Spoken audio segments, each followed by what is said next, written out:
निश्चित रूप से मैं आपकी इस जिज्ञासा को शांत करने का प्रयास करूंगा।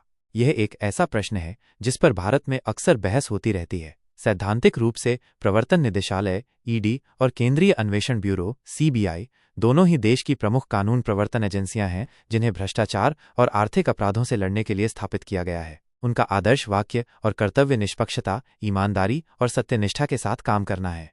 हालांकि वास्तविकता अक्सर आदर्शों से अलग होती है। इन एजेंसियों के कामकाज को लेकर समय समय पर सवाल उठते रहे हैं, जिनमें प्रमुख आरोप राजनीतिक हस्तक्षेप और चयनात्मक कार्रवाई के हैं।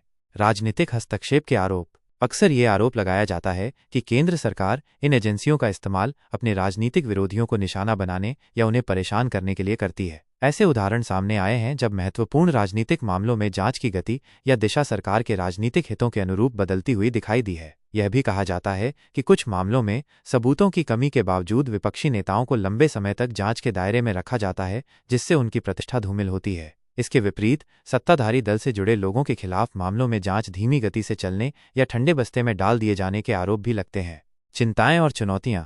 इन एजेंसियों की स्वायत्तता सीमित है क्योंकि वे सीधे तौर पर सरकार के अधीन काम करती हैं। उनके निदेशकों की नियुक्ति और कार्यकाल सरकार द्वारा नियंत्रित होता है, जिससे उनकी निष्पक्षता पर सवाल उठते हैं। कई बार राज्यों ने सीबीआई को अपने अधिकार क्षेत्र में जांच करने की सामान्य सहमति वापस ले ली है, जिससे एजेंसी की अखिल भारतीय स्तर पर अपराधों की जांच करने की क्षमता प्रभावित होती है। ईडी को कुछ ऐसे अधिकार प्राप्त हैं जो सीबीआई या राज्य पुलिस के पास भी नहीं है, जैसे कि आरोपी के बयान को अदालत में सबूत के तौर पर इस्तेमाल करना और जमानत की कठिन शर्तें। इन शक्तियों के दुरुपयोग की आशंका भी बनी रहती है। इन एजेंसियों की कार्यप्रणाली में पारदर्शिता की कमी भी एक चिंता का विषय है। यह स्पष्ट नहीं होता कि वे किन आधारों पर किसी मामले को चुनते हैं। उच्च प्रोफाइल मामलों में दोष सिद्धि की दर भी अक्सर कम रही है, जिससे इन एजेंसियों की प्रभावशीलता पर सवाल उठते हैं।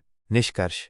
यह कहना मुश्किल है कि ईडी और सीबीआई पूरी तरह से ईमानदारी से काम करती हैं या हमेशा किसी के इशारे पर। निश्चित रूप से कई ईमानदार अधिकारी इन एजेंसियों में निष्ठा और कर्तव्यनिष्ठा के साथ काम करते हैं। उन्होंने कई महत्वपूर्ण मामलों का सफलतापूर्वक खुलासा भी किया है। हालांकि राजनीतिक हस्तक्षेप और चयनात्मक कार्रवाई के आरोपों से उनकी प्रतिष्ठा धूमिल हुई है और जनता के बीच उनकी निष्पक्षता को लेकर संदेह पैदा हुआ है। इन एजेंसियों की विश्वसनीयता और स्वतंत्रता को बनाए रखने के लिए संस्थागत सुधारों, अधिक पारदर्शिता और मजबूत जवाबदेही तंत्र की आवश्यकता है। यह याद रखना महत्वपूर्ण है कि किसी भी संस्था का मूल्यांकन उसके कुछ उदाहरणों या आरोपों के आधार पर नहीं किया जा सकता। फिर भी इन एजेंसियों के कामकाज में सुधार की गुंजाइश हमेशा बनी रहती है, ताकि वे अपने मूल उद्देश्य कानून का शासन स्थापित करना और भ्रष्टाचार से लड़ना को प्रभावी ढंग से पूरा कर सकें।